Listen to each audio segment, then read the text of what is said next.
நல்ல தகப்பனே, சர்வ வல்லமையுள்ள எங்கள் ஆண்டவரே, கிருபையுள்ள கரத்தில் எங்களை தாழ்த்துகிறோம்.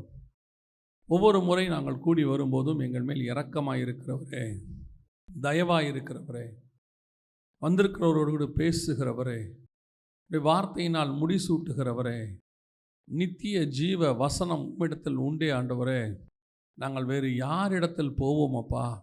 எடுபடாத நல்ல பங்கை வைத்திருக்கிறவரே ஆண்டவரே, மறைவான மன்னாவை தருகிறவரே, வானத்திலிருந்து பிட்டு எங்களுக்கு தருகிறவரே, உம்முடைய தூதனை அனுப்பி அப்பத்தையும் தண்ணீரையும் தந்தது போல எங்களுக்கு வானத்திலிருந்து பரிசுத்த ஆவியானவரை அனுப்பி உம்முடைய வசனத்தை தந்ததுக்காக உமக்கு நன்றி. வசனத்துக்காக நாங்கள் காத்திருக்கிறோம். ஆவியானவரே, பலவீனமானவைகளை கொண்டு பலமாய் வெளிப்படுகிறவரே, குறைவுள்ளவைகளை கொண்டு நிறைவாய் வெளிப்படுகிறவரே, மண்ணை கொண்டு ஆவியாய் செயல்படுகிற தேவனே, எங்கள் மத்தியிலே நீர் வெளிப்பட வேண்டுமே நாங்கள் செபிக்கிறோம். மனுஷனை மறைத்து தேவ ஆவியானவர் வெளிப்படும்படி நாங்கள் செபிக்கிறோம். கிருபையுள்ள கரத்தில் எங்களை தாழ்த்துகிறோம். எங்கள் ஆண்டவர் இயேசு கிறிஸ்துவின் நாமத்தில் பிதாவே, அல்லேலூயா. மத்தேயு எழுதின சுவிசேஷம் 5ஆம் அதிகாரம் 14வது வசனம். நீங்கள் உலகத்திற்கு வெளிச்சமாய் இருக்கிறீர்கள். நீங்கள் உலகத்துக்கு வெளிச்சமாய் இருக்கிறீர்கள். மலையின் மேல் இருக்கிற பட்டணம் மறைந்திருக்க மாட்டாது. இந்த வசனத்தில் இருக்க ஒரு சில காரியங்களை தான் நாம் பார்க்க போகிறோம். நீங்கள் அறிந்த வசனம்தான்.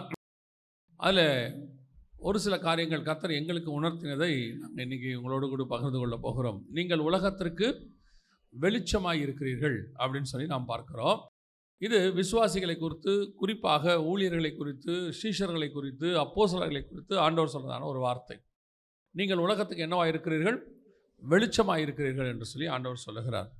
உலகத்துக்கு வெளிச்சமாக இருக்கிறது அப்படிங்கிறதுனா என்ன அப்படிங்கிறதுக்கு முன்னாடி ஆண்டவர் உங்கள் எல்லாருக்கும் தெரிந்திருக்கிறபடி முதலாவதாக தன்னுடைய படைப்பு கிரியேஷன், அதில் முதலாவதாக கர்த்தர் உண்டாக்கினது என்னது? வெளிச்சம் உண்டாக கடவது என்றார். இதுதான் ஃபர்ஸ்ட், வெளிச்சம் உண்டாக கடவது என்றார். அப்படின்னா இருள் அதற்கு முன்பாக இருந்தது என்று சொல்லி அர்த்தம். அதுக்கு முன்பாக ஒரு இருள் இருக்கிறது. அந்த இருளை கர்த்தர் வெளிச்சமாய் மாற்ற விரும்புகிறார். ஆனால் இருள் இன்னும் ஒரு பக்கம் இருக்கத்தான் செய்கிறது. ஆண்டவர் வெளிச்சம் உண்டாக கடவுது என்று சொன்னாலும் இருள் ஒரு பக்கம் என்ன செய்து இருக்கு. முழுவதுமாக வெளிச்சம் எல்லா பக்கத்துக்கும் வரல. இப்போ நம்ம இங்கே உட்காந்துட்டு இருக்கிறோம். இதே பூமியில் இன்னொரு பக்கத்தில் என்ன இருக்கிறது? இருள் இருக்கிறது, இரவு. அவர் இருளுக்கு இரவு என்று பெயரிட்டார். அப்போது ஆண்டவர் வெளிச்சம் உண்டாக கடவுது என்று சொன்னது ஒரு குறிப்பிட்ட ஏரியா பக்கம் மட்டும் அப்படி நம்ம எடுத்துக்கலாமா? அல்லது ஒரு சிலருக்கு மட்டும் அப்படின்னு சொன்னால் அப்படி அல்ல. அதற்கு பின்னாடி இருக்கிற ஆவிக்குரிய சத்தியத்தை நாம் பார்க்க வேண்டும். கர்த்தர் இருளை உண்டாக்கினாரா அப்படின்னு சொல்லி கேட்டிங்கன்னா, இருள் தான் ஆரம்பத்தில் இருக்கிறது நீங்கள் அங்கே பார்க்கும்போது. ஆனால் வெளிச்சத்தை, இருளை என்ன சொல்லுவாங்கன்னா, இருட்டு அப்படின்னு சொல்ல மாட்டாங்க, ஆப்சன்ஸ் ஆஃப் லைட் அப்படின்னு சொல்லுவாங்க. பொதுவாக சயின்டிஃபிக்கலி சொல்லும்போது என்ன சொல்லுவாங்கன்னா, வெளிச்சம் இல்லாததுக்கு பேர் தான் என்னது? இருள். இருள்னு ஒன்று கிடையாது. இருள்னு ஒன்று படைக்கப்படவே இல்லை. வெளிச்சம் இல்லாததுனாலே அங்கே இருள் இருக்கிறது. அப்படி தான் சயின்டிஃபிக்கலி சொல்லுவாங்க. அப்போது ஆண்டவர் வெளிச்சம் உண்டாக கடவுது என்றார். அதுக்கு முன்பாக ஆழத்திலே இருள் இருந்தது. அப்படின்னா என்ன அர்த்தம்? ஆண்டவர் இந்த பூமியை பார்க்கும் பொழுது ஒரு வெளிச்சம் இல்லாத தன்மை. இப்போ இயேசு கிறிஸ்து இஸ்ரவேலுக்குள்ளே வருகிறார். 30 வருஷம் அவர் இஸ்ரவேலுக்குள்ளே இருக்கிறார். பெத்லகேமில் பிறந்து நாசரேத்தில் வளர்றார்.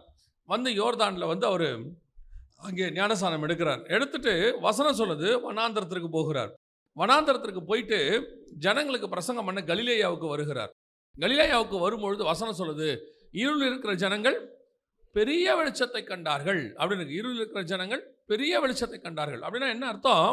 அது வரைக்கும் அந்த ஜனங்கள் இருட்டில் இருந்தாங்கன்னா ஸ்பிரிச்சுவலி இருட்டில் இருந்தாங்க. எப்படி இருந்தாங்க? ஸ்பிரிச்சுவலி. அவரோட அர்த்தம் என்னன்னா, இருள் அல்ல, ஆப்சன்ஸ் ஆஃப் லைட். இயேசு கிறிஸ்து இல்லாமல் இருந்தார்கள், தேவன் இல்லாமல் இருந்தார்கள். அதான் இங்கே முக்கியம். அவர்களுக்கு அது வரைக்கும் யோவான் ஸ்நானகன் இருக்கிறார். நல்லா கவனிங்க, யோவான் ஸ்நானகன் இருக்கிறார், வசனம் கொடுக்கப்படுகிறது, நியாயப்பிரமாணம் இருக்கு, ஆலயம் இருக்கு, எல்லாம் இருக்கு. ஆனால் இருள் இருக்கிறது. அதான் இங்கே இம்பார்ட்டன்ட். என்ன இருக்கு? இருள் இருக்கு. அதே மாதிரி தான் இன்னைக்கும் நமக்கு ஆலயம் இருக்கிறது, ஊழியர்கள் இருக்கிறார்கள், அப்புறம் உலகத்தை அசைக்கக்கூடிய ஊழியர்கள் கூட இருக்கிறார்கள். ஆனால் வெளிச்சம் இருக்கிறதா? வெளிச்சம் அந்த இடத்துல வீசுகிறதா அப்படிங்கிறதா முக்கியம். நாம் என்ன நினச்சிக்கிட்டு இருக்கிறோம் அப்படின்னு கேட்டிங்கன்னு சொன்னால், பொதுவாகவே ஒரு ஆலயம் அல்லது நம்ம சர்ச் அப்படி வரும்னு சொல்லும் போது, எங்கள் சர்ச்சில் செய்தி நல்லா இருக்குங்க, ஆராதனை இருக்குது, பாட்டு இருக்குது, எல்லாம் இருக்குது. என்னுடைய கேள்வி என்னென்றால், எல்லாம் இருக்குது, வெளிச்சம் இருக்கா? அந்த இடத்துல வசனம் சொல்லுது ஆலயம் இருந்தது, ஆலயத்தில் போய் இயேசுவே அங்கே நியாயப்பிரமாணத்தின்படி அங்கே அவருக்கு முறைமைகள் செய்யப்படுது, அதுக்கு பிறகு யோவான் ஸ்நானகன் வர்றாரு, வனாந்தரத்தில் சத்தம் கேட்குது, எல்லாம் நடக்குது. ஆனால் வெளிச்சம் இருக்கா? அதான் நமக்கு முக்கியம். அங்கே வெளிச்சம் வர வேண்டும் என்று சொன்னால் அந்த இடத்துல இயேசு கிறிஸ்துவோ அங்கே வர வேண்டி இருக்கிறது. அது வர வரைக்கும் அங்கே என்ன இருக்குது? இருள் தான் காணப்படுகிறது. ஆலயம் இருந்தும் இயேசு இல்லாவிட்டால் இருள் இருக்கும். ஊழியர்கள் யோவான் ஸ்நானகன் மாதிரி பயங்கரமான ஆட்கள்லாம் இருந்தும் இயேசு இல்லாவிட்டால் இருள் இருக்கும். நியாயப்பிரமாண புஸ்தகம், பழைய ஏற்பாடு, தோரா எல்லாம் இருக்கு. ஆனால் அத்தனையும் இருந்து இயேசு இல்லாவிட்டால் என்ன இருக்கும்? இருள் இருக்கும். அப்போ ஆண்டவர் என்ன பண்றாரு? இந்த இருளை ஆண்டவர் போக்க விரும்புகிறார். அந்த இருளை போக்குவதற்கு இயேசு கிறிஸ்து என்கிறதான வெளிச்சத்தை தவிர வேறு வழியே கிடையாது. ஆனால் இந்த உலகம் நிறைய வெளிச்சத்தை வைத்திருக்கிறது. அதான் இங்க ரொம்ப இம்பார்ட்டன்ட். இந்த உலகம் வேறு வெளிச்சத்தை வைத்திருக்கிறது. வாசிங்கள், ஆதியாகமத்தின் புஸ்தகம் 1ஆம் அதிகாரம் 14வது வசனத்தை வாசிங்க. பின்பு தேவன் பகலுக்கும் இரவுக்கும் வித்தியாசம் உண்டாகத்தக்கதாக வானம் என்கிற ஆகாய விரிவிலே சுடர்கள் உண்டாக கடவது, அவைகள் அடையாளங்களுக்காகவும் காலங்களையும் நாட்களையும் வருஷங்களையும் குறிக்கிறதற்காகவும் இருக்க கடவது என்றார். தொடர்ந்து வாசிங்க. அவைகள் பூமியின் மேல் பிரகாசிக்கும்படிக்கு வானம் என்கிற ஆகாய விரிவிலே சுடர்களாய் இருக்க கடவது என்றார். அது அப்படியே ஆயிற்று. இப்ப கர்த்தர் என்ன பண்றாரு? வானம் என்கிற ஆகாய விரிவிலே சுடர்களை உண்டாக்குகிறார் அப்படின்னு சொல்லி பார்க்கிறோம். ஏற்கனவே ஒரு வெளிச்சம் இருக்க, ஏற்கனவே என்ன இருக்கு? ஒரு வெளிச்சம் இருக்கு. இந்த வெளிச்சம் இருக்கும் போது இன்னொரு சுடர்கள் எதற்கு? ஆண்டவர் சொல்றாரு வெளிச்சம் உண்டாக கடவது என்றார். வெளிச்சம் உண்டாக்கப்பட்டு விட்டது, பிரகாசம் இருக்கு. ஆனால் அதே நேரத்தில் கர்த்தர் 4வது நாளிலே ஆண்டவர் என்ன பண்றாரு? வானம் என்கிற ஆகாய விரிவிலே சூரியனையும் சந்திரனையும் உண்டாக்குகிறார். அதுக்கு அடுத்த வசனம் சொல்லுது, பகலை ஆள பெரிய சுடரும் இரவை ஆள சிறிய சுடருமாகிய 2 மகத்தான சுடர்களையும் நட்சத்திரங்களையும் உண்டாக்கினார். அப்ப இந்த வெளிச்சம் எதற்காக? நல்லா கவனிச்சுக்கொள்ளுங்க. இந்த வெளிச்சம் எதற்காக? ஏற்கனவே ஒரு வெளிச்சம் இருக்குதே, இயேசு கிறிஸ்து என்கிறதான வெளிச்சம் இருக்கிறதே. இயேசு கிறிஸ்து என்கிற வெளிச்சம் எப்படிங்கிற பின்னாடி சொல்றேன். ஏன்னா நம்ம மத்தேயுல வாசிச்சோம், இயேசு வந்து பிரசங்கம் பண்ணோன்னே இருள் இருக்கிற ஜனங்கள் பெரிய வெளிச்சத்தை கண்டார்கள் அப்படின்னு சொல்லும் போது இந்த வெளிச்சம் உண்டாக கடவுதுன்னு சொல்லிட்டாரு. அப்படி இருக்கும்போது இந்த சூரியன் சந்திரன் நட்சத்திரங்கள் இதெல்லாம் எதற்கு? அதுவும் 4வது நாளில் படைக்க வேண்டியிருக்கிறது. முதல் நூல் இதுக்கு முன் ஒவ்வொன்றுத்துக்கு பின்னாடியும் ஒரு ஆவிக்குரிய சத்தியம் இருக்கு. பேதுருவின் புஸ்தகத்தின்படி ஒரு நாள் என்பது எதற்கு அடையாளமாக இருக்கிறது? 1000 வருஷத்துக்கு அடையாளமாக இருக்கிறது. அப்ப 4வது நாள் என்பது 4000வது வருஷத்துல. கரெக்டா நீங்க நல்லா கவனிச்சு பார்த்தீங்கன்னா ஆண்டவர் ஆதியில் இருக்கிறார், அனாதி தேவன். இந்த உலகம் உண்டானதுலேருந்து அவர் இருக்கிறார், அதுல எந்த மாற்று கருத்துமே இல்லை. 4000 வருஷமா ஆண்டவர் நடத்திட்டே இருந்தார். ஆனால் 4000வது வருஷத்துல தான், சரியாக 4000வது வருஷத்துல தான் இயேசு கிறிஸ்து பூமியிலே நீதியின் சூரியன் உதிக்கிறது. கரெக்டா 4000வது வருஷம் தான் இயேசு. மல்கியாவின் புஸ்தகத்தில் வாசிக்கிறோம் இல்லையா? மல்கியாவின் புஸ்தகம் 4ஆம் அதிகாரம் 2ஆம் வசனம் வாசிங்க பார்ப்போம். ஆனாலும் என் நாமத்துக்கு பயந்திருக்கிற உங்கள் மேல், என் நாமத்துக்கு பயந்திருக்கிற உங்கள் மேல் நீதியின் சூரியன் உதிக்கும். அப்ப இந்த சூரியன் என்பது எதற்காக? நல்லா கவனிச்சு கொள்ளுங்க. வெளிச்சம் இருக்கு, ஆனால் சூரியன் என்பது எதற்காக? பூமியின் மேல் பிரகாசிக்க கடவது. அப்ப இந்த நீதியின் சூரியன் என்பது எதற்காக? என் நாமத்துக்கு பயந்திருக்கிற உங்கள் மேலே, உங்களுக்கென்று, பூமிக்கென்று. ஏசு இப்படி இன்னும் கொஞ்சம் தெளிவாக உங்களுக்கு சொன்னா புரியும் நினைக்கிறேன். ஆண்டவர் பரலோகத்தில் இருக்கிறார். பரலோகம் சர்வலோகம். இன்னைக்கு இருக்கக்கூடியதான கேலக்சி 200 கேலக்சி இருக்குன்னு சொல்றாங்க. இப்ப நம்ம இருக்கிறது ஒரு கேலக்சி, அதாவது ஒரு சூரியன் சந்திரன் நட்சத்திரங்கள் ஏதோ 200 கோடி என்னமோ சொல்றாங்க. இவ்வளவு இருக்கிறதுக்கு வேறு ஒரு கேலக்சியா. இந்த மாதிரி 200 கேலக்சி கண்டுபிடிச்சிருக்காங்களா? இன்னும் கண்டுபிடிக்காத நிறைய இருக்குதான். இத்தனைக்கும் வெளிச்சம் ஆண்டவர் ஒருத்தர் தாங்க மேல உட்கார்ந்து இருக்கிறார். இத்தனைக்கும் வெளிச்சம் ஆண்டவர் தான். ஆனால் பூமிக்கு பிரகாசிப்பதற்கு சூரியன் தேவைப்படுகிறது. ஆண்டவர் சூரியனை உண்டாக்கினார், சந்திரனை உண்டாக்குகிறார். அதே மாதிரிதான் பரலோகத்தின் தேவன் சர்வ வல்லமை உள்ள ஆண்டவராக இருக்கிறார், அதுல மாற்று கருத்து இல்லை. ஆனால் இந்த பூமிக்கு வெளிச்சம் கொடுப்பதற்கு ஆண்டவராக இயேசு கிறிஸ்து என்று ஒருவர் வர வேண்டி இருக்கிறார். அவர் வந்தால்தான் இங்க வெளிச்சம். இயேசு இல்லாமல் வெளிச்சமே கிடையாது. அதுக்கு வரைக்கும் இவங்க வச்சிருக்கிற வெளிச்சம் எதுவும் வெளிச்சம் அல்ல. இப்போ நீங்கள் வச்சிருப்பீங்க வீட்டில் நைட்டில், இப்போ இருக்க சூழ்நிலை வந்து ரொம்ப வித்தியாசமாயிருச்சு. நம்ம பகல்லையே வெளிச்சத்தில் லைட் போடுறோம் பார்த்தீங்களா? அப்படி தானே இருக்குது, பகல்லையே லைட் போடுறோம். இது கூட ஆக்சுவலாக என்னன்னு கேட்டிங்கன்னா, நம்ம ஆண்டவர் சொன்னபடி மனுஷன் செய்யாததுனால வந்த விளைவு. நம்ம ஆண்டவர் என்ன சொன்னார்? பழைய ஏற்பாட்டில் இருக்கோம், வீடு கட்டும் போது நெருக்கமாக என்ன செய்யாத, வீடு கட்டாத, நல்ல இடம் விட்டு கட்டும்பார். அதுக்கு ஒரு பிரமாணம் மாதிரியே சொல்வார். அதை ஸ்பிரிச்சுவலாக நீங்கள் பார்க்கறது ஒரு பக்கம் இருக்கட்டும், உலக பிரகாரமாக பார்த்தீங்கன்னா அப்படி நல்லா சுற்றி இன்றைக்கும் போனீங்கன்னா நாகர்கோவில் கன்னியாகுமரி பக்கம்லாம் பார்த்தீங்கன்னா அப்படியே வீடு நெருக்கமாக இருக்கவே இருக்காது. எங்கே போனீங்கனாலும் வீடு எப்படி இருக்குன்னா ஒரு தோட்டத்துக்கு நடுவில் இருக்கும், சுற்றி தோட்டம் இருக்கும். ஒரு வீடு இன்னொரு வீடை ஒட்டி கட்டக்கூடாது பாரு ஆண்டவர். ஆனால் நல்லா கவனிச்சு பாருங்க, அப்படி இருக்கும் பொழுது அந்த வீட்டுக்குள்ள வெளிச்சமும் காத்தும் தானாய் வரும். தேவையான வெளிச்சம் தேவையான காத்து தானா வரும். அப்படி நெருக்கமாக கட்டிட்டீங்கன்னா என்ன வராதுன்னு கேட்டீங்கன்னா வெளிச்சமும் வராது காத்தும் வராது. அப்போ வெளிச்சம் வராத வீட்டுக்கு நீங்கள் என்ன போட வேண்டி இருக்கும்? ஆட்டோமேட்டிக்காக லைட் போட வேண்டி இருக்கும். ஒருவேளை தாமஸ் ஆல்வா எடிசன் விளக்கு கண்டுபிடிக்கிறதுக்கு முன்னாடி அதே மாதிரி நெருக்கமாக கட்டியிருந்தீங்கன்னா ஆட்டோமேட்டிக்காக நீங்கள் ஒரு மண்ணெண்ணெய் விளக்கோ ஏதோ ஒரு விளக்கு வைக்க வேண்டியிருக்கும். ஸோ உண்மையான வெளிச்சம் உள்ளே வராதபடி நீங்கள் பிரமாணத்தை மீறி நெருக்கமாக கட்டிட்டீங்கன்னா நீங்கள் அதற்கு பதிலாக இன்னொரு வெளிச்சத்தை உண்டாக்க வேண்டி இருக்கும். நான் சொல்றது உங்களுக்கு புரியுதா? இன்னைக்கு நாம இன்னொரு வெளிச்சத்தை உண்டாக்கி இருக்கிறோம். இந்த வெளிச்சத்தை நம்ம பிரகாசமாக நினைக்கிறோம். இந்த வெளிச்சம் இல்லாட்டி எல்லாமே போன மாதிரி ஃபீல் பண்றோம். ஆனால் வெளியே ஒரு வெளிச்சம் இருக்கு. அந்த வெளிச்சம் இரவிலும் பகலிலும் பிரகாசிப்பதற்கு கர்த்தர் வச்சிருக்கிறார். அந்த வெளிச்சம் உங்களுக்கும் எனக்கும் பெருசாக தெரிவதில்லை. எந்த வெளிச்சம் பெருசா தெரியுது? இருளில் இருக்கிற இந்த வெளிச்சம். வீட்டுக்குள்ள நுழைஞ்ச உடனே பகல்லையே இப்பெல்லாம் வீட்டுக்குள்ள நுழைஞ்ச உடனே லைட் போட்டுருவோம், அப்படிதானே? ஒரு சிலர்லாம் இருக்காங்க வெளிச்சம் இருந்தாலும் லைட் போட்டுருவாங்க. அவங்களுக்கு அது ஒரு பழக்கம். வீட்டுக்குள்ள நுழைஞ்ச உடனே சுவிட்சு ஆட்டோமேட்டிக்காக கை எங்கே போயிடும்? சுவிட்சுக்கு போயிடும். அப்புறம் யாராவது கேட்பாங்க, எதுங்க பகலில் லைட்டு போடுறீங்க? அது இருக்கட்டுங்க, அப்படியே வெளிச்சத்தில் கிச்சனில் லைட் இருக்கிறோம். இப்போல்லாம் கண்டிப்பாக சமைக்கிறதுனா என்ன இருக்குது? கிராமத்தில் இன்னும் போனீங்கன்னா லைட் இருக்காது. லைட் இருக்காதுன்னா அவங்க போட மாட்டாங்க பகலில். அப்படியே இருட்டில் தான் அந்த அவங்களுக்கு ஒரு வெளிச்சம் இருக்கும், அந்த வெளிச்சத்திலே இருப்பாங்க. ஆனால் இப்போ நாம் ஒரு ஆர்டிஃபிஷியல் வெளிச்சத்துக்கு வந்துட்டோம். ஒரு செயற்கை வெளிச்சம் தேவைப்படுகிறது. ஆனால் ஆண்டவர் இந்த சர்வ பூமிக்கும் ஒரு வெளிச்சத்தை வைத்திருந்தார், பகலில் பிரகாசிப்பதற்கு. அதுதான் நீதியின் சூரியனாக இயேசு கிறிஸ்து. நான் சொல்லுவேன், இயேசு கிறிஸ்து என்கிறவர் கிறிஸ்தவர்களின் தேவன் கிடையாது. இயேசு கிறிஸ்து என்கிறவர் சகல ஜனங்களுடைய பாவங்களை மன்னிக்க வந்ததான தேவன். அத்தனை பேருக்காகவும் ரத்தம் சிந்தின தேவன். பூமி முழுக்க வெளிச்சம் கொடுக்க அவர் வந்தார். அத்தனை பேருக்கும் தான் அது உண்டாக்கப்பட்டது. ஆனால் என்ன நடக்குது? இந்த உலகம் அந்த வெளிச்சத்தை தெரிந்து கொள்ளவில்லை. இந்த உலகம் ஒரு இருளுக்குள்ளே போய்விட்டது. ஆனபடியினாலே 4000வது வருஷத்துல இயேசு என்கிற நாமத்தை அனுப்பி இப்போ 2000 வருஷமா இந்த இயேசுவின் நாமமானது வெளிச்சமானது பூமி முழுக்க வீசுது. இயேசு தேவன் தெரியாதவங்க இருக்கவே முடியாது. நிறைய பேர் சொல்லுவாங்க, இன்னும் இயேசுவை அறியாத கிராமங்கள் நிறைய இருக்குது அப்படின்னு சொல்றாங்க. அது மிஷினரிகளுக்கு அந்த கணக்கெல்லாம் வச்சிருப்பாங்க, அது உண்மை இருக்கலாம். ஆனால் பெரும்பாலும் இயேசு தேவன் என்பது ஒரு 80% 90% எல்லாருக்கும் தெரியும். இயேசு தான் தேவன் என்பது தெரியும். அவர் ரட்சகராக ஏற்றுக்கொள்றாங்களோ ஏற்றுக்கொள்ளவில்லையோ அது வேற விஷயம். ஆனால் இயேசு தான் தேவன் என்பது எல்லாருக்கும் என்ன செய்யும்? நன்றாய் தெரியும். இயேசு கிறிஸ்து ஒரு கடவுள் இப்படி சொல்றவங்க இருக்காங்க, இயேசுவும் கடவுள் இப்படி சொல்றவங்க இருக்காங்க. அவங்களுக்கு நம்மளுக்கு என்ன வித்தியாசம்? இயேசு மட்டும்தான் கடவுள், இதுதான் நீங்கள் நானும் சொல்லுகிறோம். அல்லேலூயா. அப்ப அந்த இயேசு கிறிஸ்துவை தேவன் என்கிறதான வெளிச்சம் அவர்களுக்கு இருக்கு. ஆனாலும் அவர்களுக்குள் என்ன இருக்கிறது? இருள் இருக்கிறது. வெளிச்சம் உண்டாயிருச்சு, ஆனா என்ன இருக்கு? இருள் இருக்கு. அந்த நீதியின் சூரியன் அவர்களுக்குள் வெளிச்சம் வீசவில்லை. அவர்களுக்கு அந்த வெளிச்சம் வரல. அவங்க என்ன பண்றாங்க? தங்களுக்கு தெரிஞ்ச ஒரு விளக்கை ஏற்றி வச்சுக்கிறாங்க. அந்த இருள்ல இருந்து விடுபடுறதுக்கு தங்களுக்குன்னு என்ன பண்றாங்க?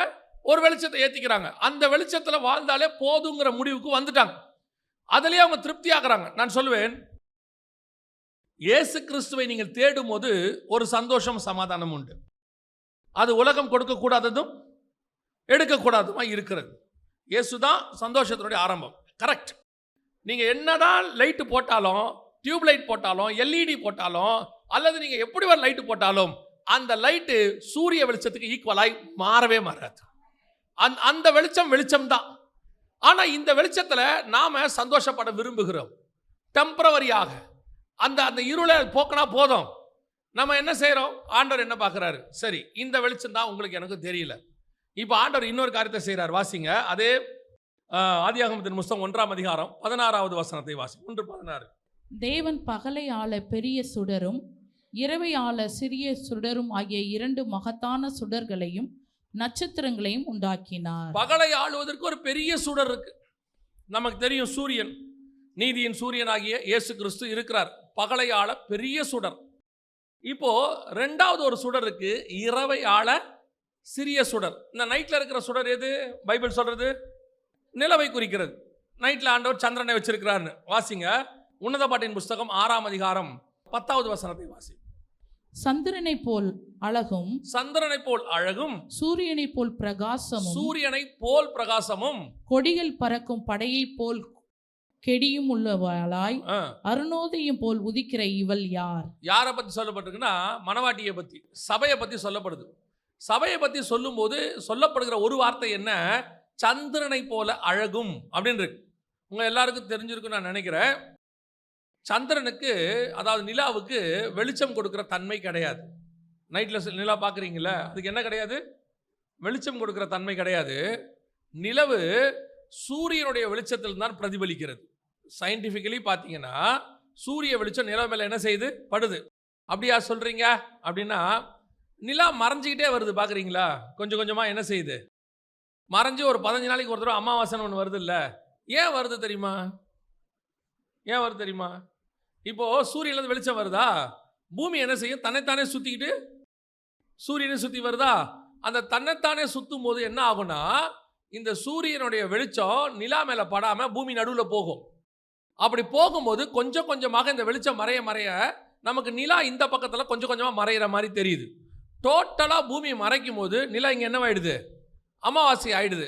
திருப்பி பூமி கொஞ்சம் கொஞ்சமாக விலகும் போது சூரியனுடைய வெளிச்சம் எது மேலே விழுது? நிலா மேலே விழும்போது நமக்கு கொஞ்சம் கொஞ்சமாக தெரியுது. அதில் ஒரு 3 நாள் 4 நாள் கழிச்சு தெரியும் போது பிறை நிலவாக தெரியுது. இன்னும் கொஞ்சம் கொஞ்சம் வரும்போது கொஞ்சம் கொஞ்சமாக அதிகமாக தெரியுது. மொத்தமாக பூமி விலகும் போது முழு நிலவு தெரிகிறது. பௌர்ணமின்னு சொல்கிறீங்க. அப்போ இந்த நிலாவுக்கு என்ன கிடையாது? சுயமாய் வெளிச்சம் வீசுகிற தன்மை கிடையாது. சந்திரனுக்கு வெளிச்சம் வீசுகிற தன்மை என்பது சூரியனை அடிப்படையாய் கொண்டது. சூரிய வெளிச்சம் வீசுச்சுன்னா சந்திரன் வெளிச்சம் வீசும். சூரிய வெளிச்சம் இல்லாவிட்டால் சந்திரன் வெளிச்சம் வீசாது.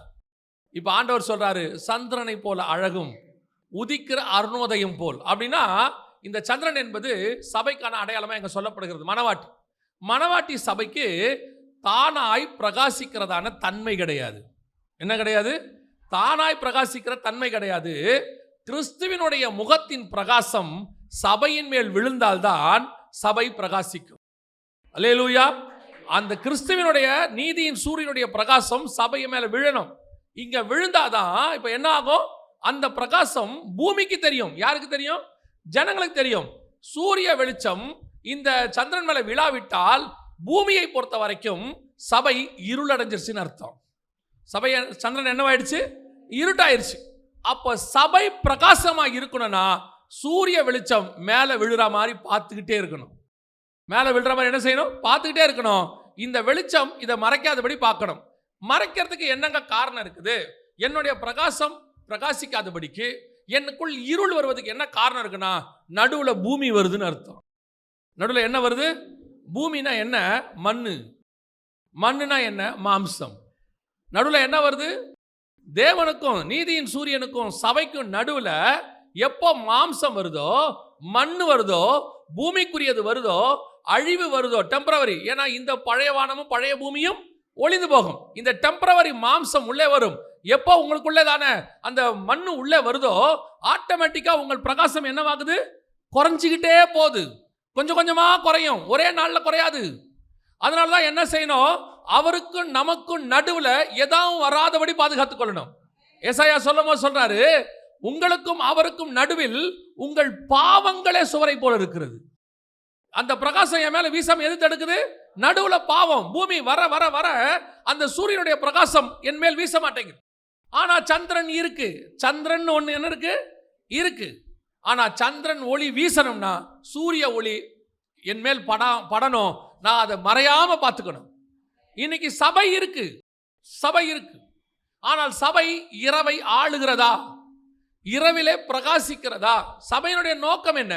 இரவை ஆள சந்திரனை கர்த்தர் உண்டாக்கினார்.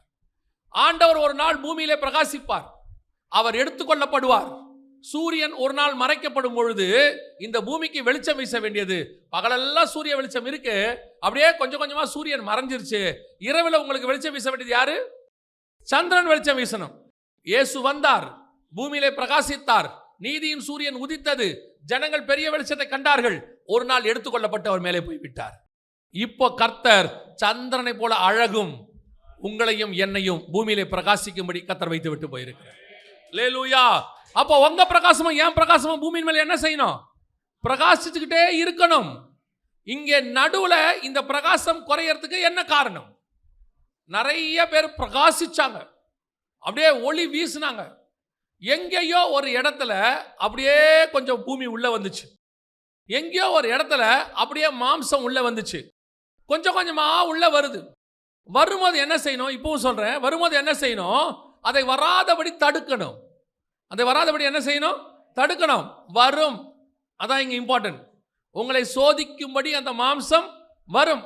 எப்படின்னு கேட்டீங்கன்னா, ரோமர்ல எழுதும் போது பவுல் ஒரு வார்த்தை சொல்றாரு. ரோமருக்கு நிருபத்துல 8ஆம் அதிகாரத்தை நீங்கள் வாசிக்கும் போது அவர் ஒரு காரியத்தை சொல்றாரு. இங்க பாருங்க, 8ஆம் அதிகாரத்துல 19ல இருந்தே வாசிங்களேன், உங்களுக்கு தெளிவா தெரியும். மேலும் தேவனுடைய புத்திரர் வெளிப்படுவதற்கு சிருஷ்டியானது மிகுந்த ஆவலோடு காத்து கொண்டிருக்கிறது. ஒரு நிமிஷம், இந்த அர்த்தம் புரியுதா? என்னன்னு தேவனுடைய புத்திரர்னா என்ன தெரியுமா? நல்லா கவனிங்க. இப்ப நீங்களும் நானும் மாம்சத்தில் இருக்கிறோம். நம்ம ஆத்மா இந்த மாம்சத்துக்குள்ள என்ன செய்யுது? வாழ்ந்துகிட்டு இருக்குது. இந்த ஆத்மா ஜீவாத்மான்னு ஒன்று இருக்கு, அதுக்கு தான் மரியாதை. அந்த ஜீவ ஆத்மா இந்த மாம்சத்தை விட்டு போயிடுச்சுன்னா இந்த மாம்சத்துக்கு பேர் என்னது? உங்களுக்குள்ள இருக்கிற உயிர் போயிடுச்சுன்னா இதுக்கு பேர் என்னது? பாடி.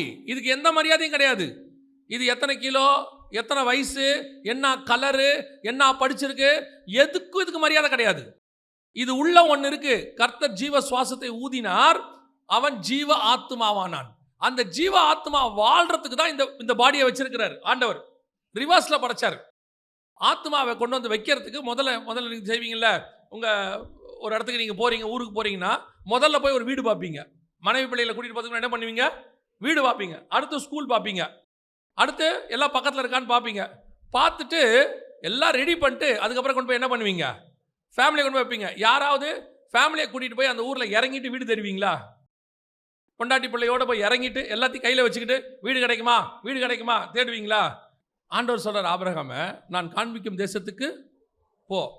இப்போ சாராள்கிட்ட வந்து சொல்வார், அம்மா ஆண்டவர் நம்மளை கானானுக்கு போக சொல்கிறார். அப்படியாப்பா, கானான் எங்கே இருக்குது? தெரியாதும்மா.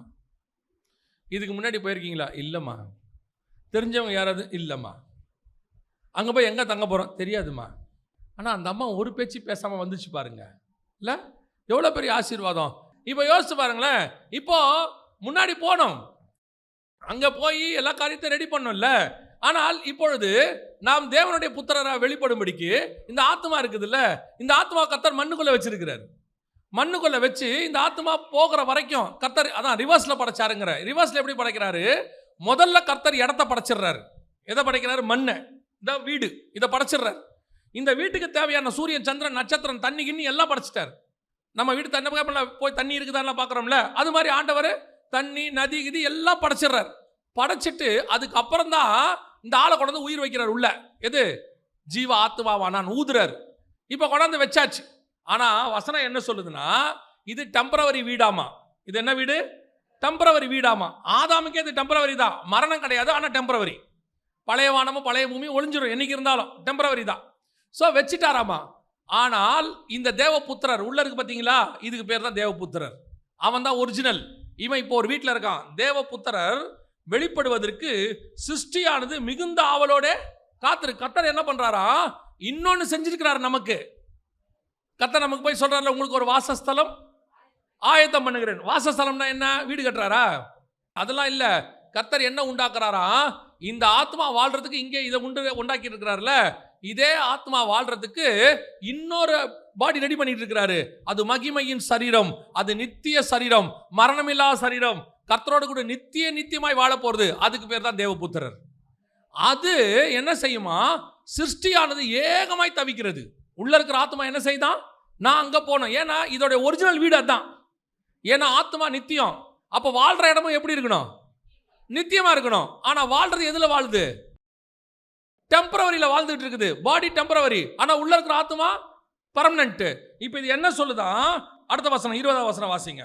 அதேனென்றால் சிருஷ்டியானது அழிவுக்குரிய அடிமைத்தனத்தின் இன்று விடுதலையாக்கப்பட்டு இந்த பாடியிலிருந்து விடுதலையாக்கப்பட்டு தேவனுடைய பிள்ளைகளுக்குரிய மகிமையான சுயாதீனத்தை பெற்றுக்கொள்ளும் என்கிற நம்பிக்கையோடு, எனக்கு அது கிடைக்கும், நித்தியம் கிடைக்கும், அந்த நித்திய பாடியில நான் வாழ்வேங்கிற நம்பிக்கையோடு அந்த சிருஷ்டியானது சுய இஷ்டத்தினாலே அல்ல, இந்த ஆத்மாவானது ஆசைப்பட்டு இந்த உடம்புக்குள்ள இல்லையாமா. இந்த ஆத்மாவானது ஆசைப்பட்டு இந்த உடம்புக்குள்ள இல்லையாமா. அந்த ஆத்மாவுக்கு இந்த உடம்பு பிடிக்கலையாமா. ஆத்மாவுக்கு, உங்களுக்கு இல்ல, ஆத்மாவுக்கு என்ன செய்யலையாமா, பிடிக்கலையாமா. இந்த ஆத்மாவானது சுய இஷ்டத்தினால் அல்ல, அடுத்து கீழ்ப்படுத்தினவராலேயே மாயைக்கு கீழ்ப்பட்டு இருக்கிறது. அவரே என்ன பண்ணிருக்கிறாராம், கீழ்ப்படுத்தினவராலேயே இந்த மாயான சரீரத்துக்கு அது என்ன பண்ணிருக்கு, உள்ளுக்குள்ள அடங்கி இருக்குது இந்த ஆத்மா. இந்த ஆத்மாவுக்கு இந்த, இப்போ நல்லா கவனிங்க, இந்த ஆத்மாவுக்கு இந்த பாடியை பிடிக்கல. ஏன்னா இது டெம்பரவரி, இது நாற்றம் உள்ளது, இது அழிவு உள்ளது, இது பாவம் உள்ளது. ஆனா ஆத்மாவோ தேவனுடையது, ஜீவ ஆத்மாவானான். அதுக்கு என்ன விரும்புதா, இந்த அழிவில்லாத நித்தியமான நல்ல வாசனை உள்ள கர்த்தர் விரும்புகிற ஒரு பாடி இருக்கு, பர்மனன்ட். அதுக்கு தான் அது காத்திருக்குதான். ஆனா வேற வழி இல்ல, கர்த்தரே அதை கொண்டு இதுக்குள்ள வச்சிருக்காரா, மண்ணுக்குள்ள. அவர் தானே ஊதுனாரு மண்ணுக்குள்ள. அவரே கீழ்ப்படுத்தினவராலேயே மாயைக்கு கீழ்ப்படிபடி அப்படி ஆயிற்று. அதான் பவுல் எழுதுறாரு. அப்போ இது என்னது, டெம்பரவரி. இந்த டெம்பரவரி பாடிக்குள்ள ஆத்மா இருக்கு. அப்போ நல்லா கவனிச்சுக்கொள்ளுங்க, இது விடுபட்டு எங்க போகணும், ஒரிஜினலுக்கு போகணும். விடுபட்டு அதை வாஞ்சிக்கணும், அங்க போகணும். இப்போ எனக்குள்ளே ஒரு பிரகாசம் வீசுகிறது. இப்போ என்ன கர்த்தர் என்ன பண்ணிருக்காரு, சந்திரனாக வச்சிருக்கிறார். இங்க இது பூமியின் மேல் பிரகாசிக்கும்படி வச்சிருக்கிறார். இந்த டெம்பரவரியா இந்த சந்திரன் இருக்கு பூமியில. நாம எப்படி இந்த பாடி டெம்பரவரி அது உள்ள இருக்கோ, அதே மாதிரி நம்ம இந்த பூமியில இருக்கோம். இருக்கும் அளவும், அதான் இம்பார்ட்டன்ட், இருக்கும் அளவும் அந்த சூரியனுடைய வெளிச்சம் நம்மேல் வீசணும். புரியுதா? கர்த்தருடைய பிரகாசம் நம்மேல் என்ன செய்யணும், இருந்துட்டே இருக்கணும். எதுக்காக? அந்த பிரகாசம் எனக்காக அல்ல, நான் டெம்பரவரி, நான் இருக்கும் அளவும் பூமியின் மேல் வீசத்தக்கதாக. இருள் இருக்கிற ஜனங்களுக்கு நைட்ல வெளிச்சம் கொடுக்கிறது கர்த்தர் என்ன வச்சிருக்கிறாரு, சபையை வச்சிருக்கிறாரு. எதுக்கு ஒரு சபை அங்க இருக்கு, அந்த ஏரியா இருளில் இருக்கிறது, வெளிச்சம் வீசும்படி சபை வைக்கப்பட்டிருக்கிறார். அதுதான் மலை மேல் இருக்கிற பட்டணம்னு சொல்றாரு. எல்லாருக்கும் தெரியறதுக்காக வச்சிருக்கிறாராம். அப்ப நீ எதுக்காக இன்னும் இங்க இருக்கீங்க அப்படின்னு கேட்டா, நான் ஜனங்களுக்கு வெளிச்சம் வீசுவதற்காக, ஜனங்களுக்கு ஒளி கொடுப்பதற்காக. நான் டெம்பரவரியா தான் இருக்கிறேன், குறிப்பிட்ட காலம் தான் இருப்பேன், ஆனா ஒளி கொடுக்கிறவனா இருக்கிறேன். இப்ப கேள்வி என்னன்னா, சபை இருக்கு, சந்திரன் இருக்கு, வெளிச்சம் வீசுதா, பிரகாசம். இருள் இருக்கிற ஜனங்கள் உங்களை பார்க்கிறார்களா? இயேசு கிறிஸ்து வந்து ஒரு பிரசங்கம் பண்ண உடனே கலிலாயில் இருக்கிற ஜனங்களை குறித்து வேதம் சொல்லுகிறது, இருள் இருக்கிற ஜனங்கள் வெளிச்சத்தை கண்டார்கள். இன்னைக்கு உங்களை என்னையும் இருள் இருக்கிற ஜனங்கள் பார்க்கிறாங்களா? பார்க்கும்போது அவங்களுக்கு தெரியுதா உங்க கூட கர்த்தர் இருக்கிறாரு, இல்ல உங்ககிட்ட ஒரு மகிமை இருக்குது, உங்க மேல ஒரு பிரகாசம் வீசுது, இது எனக்கு வேணும், இது தேவைப்படுது அப்படின்னு சொல்றாங்களா? அந்த வெளிச்சத்துக்கு ஓடி வராங்களா? அப்ப இந்த சந்திரன் பிரகாசிக்குதா? இல்ல ஒரு சிலருக்கு உங்க சந்திரன் கொஞ்சமா தெரியுது, ஒரு சிலர் உங்களை புகழ்றாங்க. நல்லா கவனிங்க, பிறை சந்திரனை கொஞ்சம் பேர் புகழ்வாங்க. பிறை சந்திரன் என்ன செய்வாங்க, கொஞ்சம் பேர், எல்லாரும் செய்ய மாட்டாங்க, கொஞ்சம் பேர் மட்டும் செய்வாங்க. அதுவே முழு சந்திரன் எல்லாருக்கும் வெளிச்சம், அத்தனை பேருக்கும். அப்ப சபை ஒரு சிலருக்கு மட்டும் பிரகாசிக்கிறதாக இருக்கக்கூடாது, சபை அரைவான ஒளி கொடுக்கிறதா இருக்கக்கூடாது. சபை முழு பிரகாசத்தை வெளிப்படுத்தக்கூடிய பௌர்ணமியை போல, சந்திரனை போல அழகு. அப்ப நீங்களும் நானும் அந்த வெளிச்சத்தை வாங்கினாதான் முடியும். வாங்குறோமா? இல்ல நடுவுல மண்ணு வருதா, மாம்சம் வருதா, உங்களுக்கும் தேவனுக்கும் நடுவுல வருதா, எனக்கும் தேவனுக்கு நடுவுல வருதான்னு பார்க்கணும். வரும். இப்பவும் சொல்றேன், ஏன்னா அதுக்கு தான் இந்த வார்த்தையை சொன்னேன். ஏன்னா இந்த மண்ணுக்குள்ளதான் எது இருக்கு, இந்த ஆத்மா இருக்குது. கண்டிப்பா இந்த மண்ணு என்ன செய்யும், கொஞ்சம் கொஞ்சமாக என்ன பண்ணும், உங்களை ஆக்கிரமிப்பு செய்ய நினைக்கும். ஆத்மா போராடுது. அதான் வசனம் சொல்றது, சிருஷ்டியானது ஏகமாய் தவிக்கிறது. தவிக்குது உள்ளுக்குள்ள இருக்கிறது. நீங்க இயேசுவை அறிஞ்ச பிறகு, அந்த நீதியின் சூரியன் வெளிச்சம் வந்த பிறகு ஆட்டோமேட்டிக்கா உங்களுக்கு என்ன தோணுது, நான் பாவம் செய்யக்கூடாது, நான் கர்த்தருக்குள்ள இருக்கணும், நான் இதுல இருந்து விடுபடணும், முழுசா கர்த்தருக்கு வாழணும். ஆனா ஒரு இடம் வரும்போது பட்டுன்னு விழுறோம். அது என்ன வேணா இருக்கணும், ஒவ்வொரு ஆளுக்கும் ஒவ்வொன்றா இருக்கும். பணத்தாசைக்காரனுக்கு இனி நான் பணமே ஆசைப்படக்கூடாது, தேவைக்கு மட்டும் வச்சுக்கணும்னு நினைக்கும் போது திடீர்னு பணத்தாசை மேல கொஞ்சம் வரும். ஏன் இப்படி போட்டு டபுள் ஆக்கி 4 ஆக்கி 8 ஆக்கி 10 ஆக்கி பண்ணா என்ன அப்படின்னு தோணும்.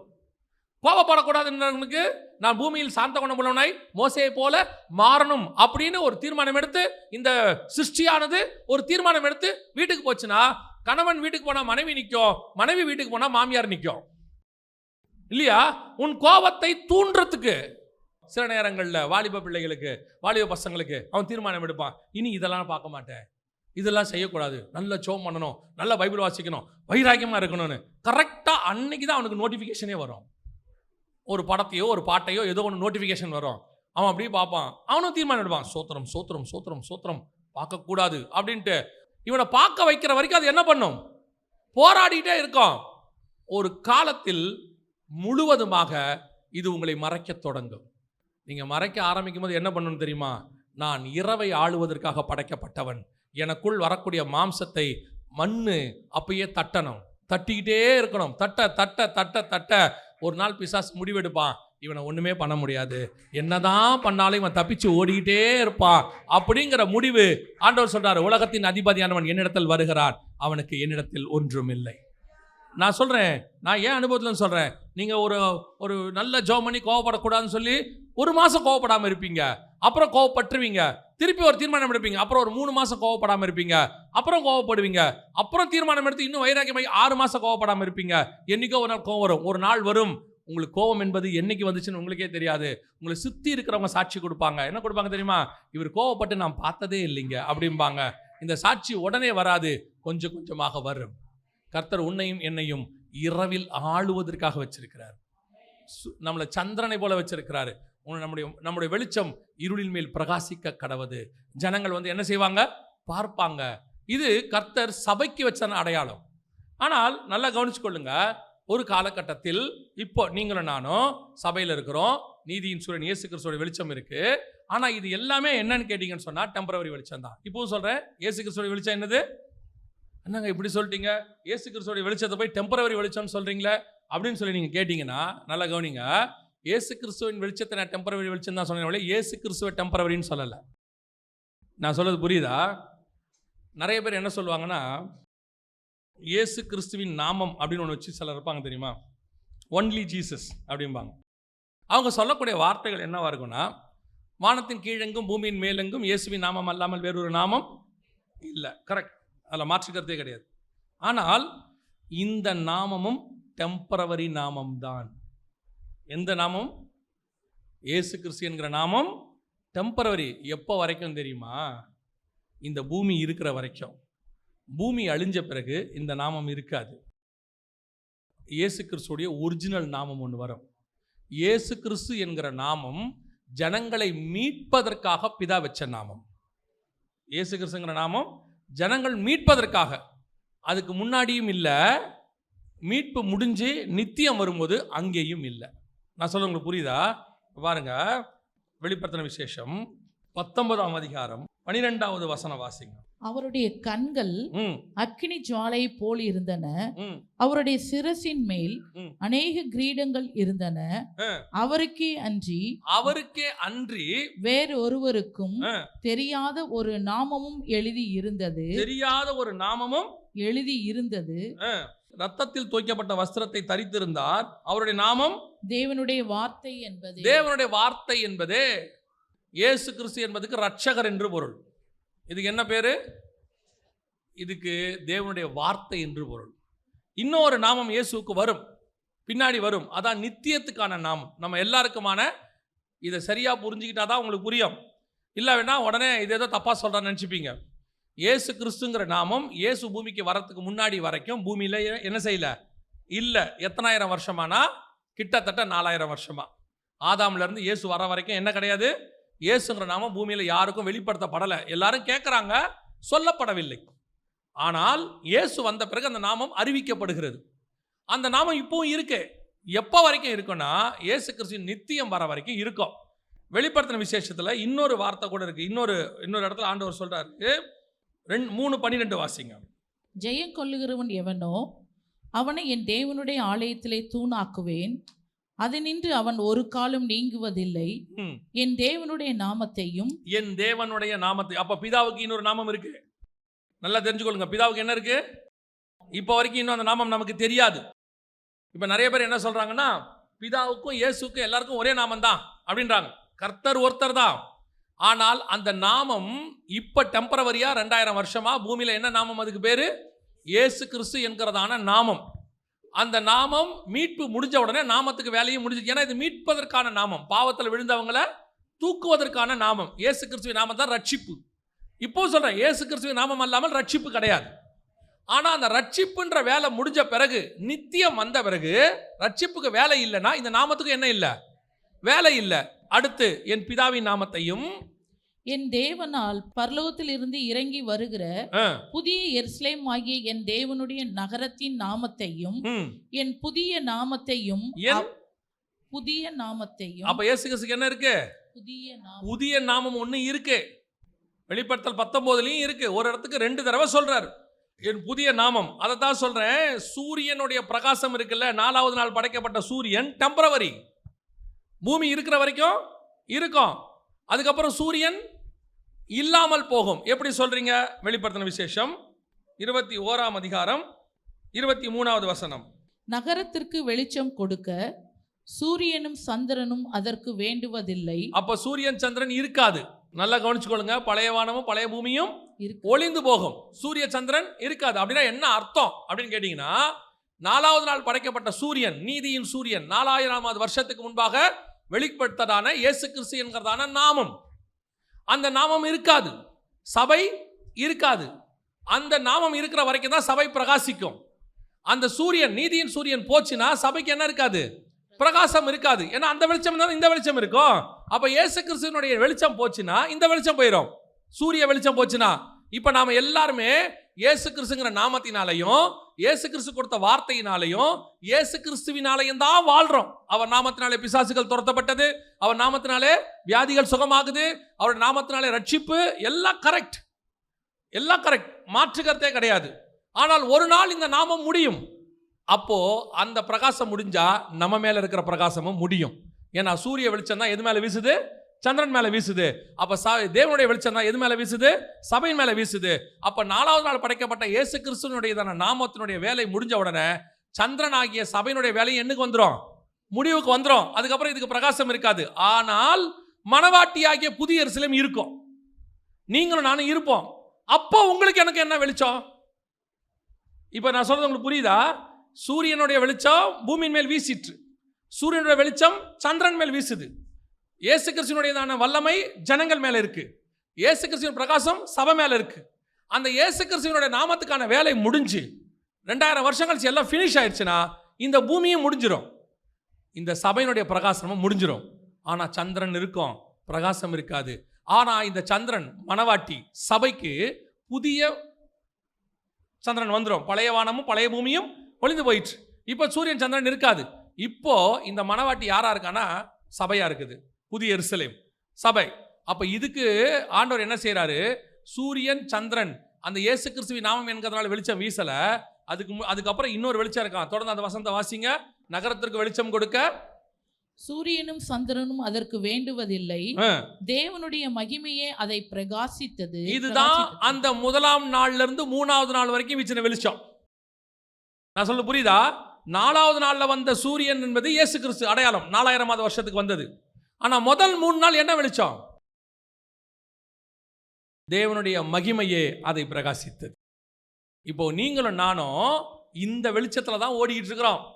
இப்போ பொறுத்த வரைக்கும் இந்த வெளிச்சம் நம்ம விட்டு நீங்காதபடி பாதுகாத்துக் கொள்ளணும். அந்த சூரியனுடைய வெளிச்சம் நம்ம மேல வீசுறபடி மறையாதபடி நம்ம பார்த்துக்கணும். அது வீசிக்கிட்டே இருக்கணும், அப்படியே நம்ம பிரதிபலிச்சுக்கிட்டே இருக்கணும். இரவை ஆளணும், நம்ம இருள் இருக்கிற ஜனங்களுக்கு வெளிச்சம் கொடுக்கணும், நம்ம ஊழியம் பண்ணணும். சபை எல்லோருக்கும் மலை மேல இருக்கிற பட்டணம் மாதிரி இருக்கணும். ஜனங்கள் இந்த வெளிச்சத்துக்கு ஓடி வரணும். இதெல்லாம் இப்ப நடக்கணும். ஆனா உங்களுடைய என்னுடைய எண்ணம் என்னவா இருக்கணும் தெரியுமா?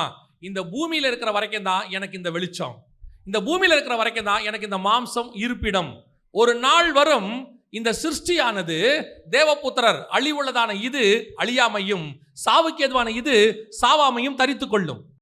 அப்ப எனக்கு வெளிச்சம் கொடுக்கிறதுக்கு இந்த பூமியில இருக்கக்கூடியதான சூரியன் சந்திரன் அல்ல, இயேசு கிறிஸ்துவினுடைய நாமம் என்கிற பூமிக்கான ரட்சிப்பின் நாமம் அல்ல, ஒரு புதிய நாமம் எனக்கு வருகிறது. இயேசுவின் நாமம் அங்க வேற ஒன்று வருது. அந்த நாமமே என்னை பிரகாசித்தது. புரியுதா இப்போ உங்களுக்கு?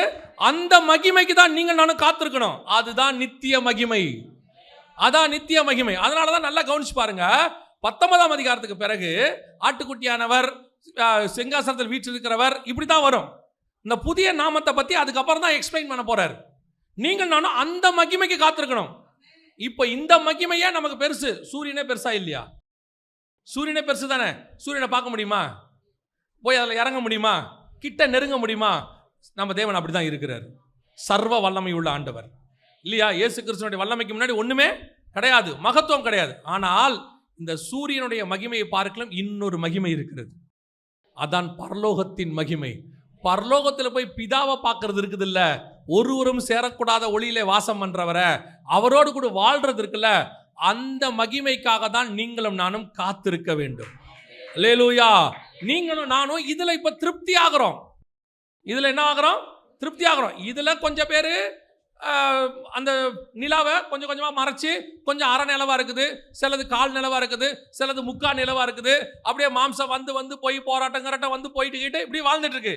நாம இப்ப எதை ஆசைப்படுறோம்னா, இந்த நிலா முழுசா வீசினா போதும், நான் கர்த்தருக்கு பிரகாசிச்சா போதும், பாவம் இல்லாமல் இருந்தால் போதும், வைராக்கியமா கர்த்தருக்கு நின்னா போதும், அப்பப்ப விழக்கூடிய காரியங்கள் விழாம கர்த்தருக்காக இருள் இருக்கிற ஜனங்களுக்கு பிரகாசிச்சு நல்லா ஊழியம் பண்ணி ஜனங்கள் அதை கண்டு அநேகர் இயேசுவை மகிமைப்படுத்தினா போதும். இது நல்லது. ஆனா இதுல உங்களுக்கு என்ன தெரியணும்னா, இது டெம்பரவரி. இப்ப நீங்க செய்யற எல்லாமே டெம்பரவரி. என்னுடைய வெளிச்சம் வேறொன்று இருக்கிறது. அந்த வெளிச்சம் தான் நிரந்தர வெளிச்சம். அது 4வது நாள் படைக்கப்பட்ட சூரிய வெளிச்சம் அல்ல, அதையே படைச்ச சர்வ வல்லமை உள்ள வெளிச்சம். இயேசு கிறிஸ்துவின் நாமத்தை விட புதிய நாமம் ஒன்று வரப்போகிறது. அது பிதாவின் இடத்தில் இருக்கிறது. ஜெயங்கொள்ளுகிறவனுக்கு அது கொடுக்கப்படும். அந்த நாமத்தை கர்த்தர் நமக்கு கூறுவார். நான் புதிய எருசலேமிலே நித்திய நித்தியமாய் அவரோடு கூட இருப்பேன், பரலோகத்தில் அவரோடு கூட இருப்பேன், சீயோன் மலையில அவரோடு கூட இருப்பேன். இந்த வெளிச்சத்துக்கு தான் நீங்களும் நானும் வாஞ்சிக்கணும், விரும்பணும். அதைத்தான் பைபிள் சொல்லுது, கீழானவைகள் அல்ல மேலானவைகளே நாடுங்கள். நீங்க தேடக்கூடிய இந்த வெளிச்சம், மகிமை, பரிசுத்தம், வல்லமை எல்லாமே சொல்றேன், திருப்பி சொல்றேன். இயேசுவின் நாமத்தில் வல்லமை இருக்கு, பெரிய வல்லமை. ஒரு பிசாசு விரட்டுற ஊழியக்காரர் இருந்தா அப்படியே உலகம் முழுக்க பயங்கர பிரஸ்திபம். ஆனால் இது அங்க இருக்கிற மகிமைக்கு நிகரானது அல்ல. நான் சொல்ல புரியுதா? இங்க ஊழியத்தில் நீங்க வந்துட்டு ஹீலிங் அப்படியே பயங்கரமா சுகமாக்குற வல்லமை இருக்குது. மரித்தோரெல்லாம் உயிரோடு கூட எழுப்புறீங்க, ஆயிரக்கணக்கில் எழுப்பிட்டீங்கன்னு வச்சுக்கோங்க. ஜனங்க எல்லாம் இயேசுவினை புகழ்றாங்க, உங்களை தேவ ஊழியர் எல்லாம் சொல்றாங்க. எவ்வளவுதான் உங்களை உயர்த்தினாலும் அங்கே ஒரு மகிமை இருக்கிறது, அதற்கு இது நிகரானது அல்ல. இது ஒரு நாள் அழியும்.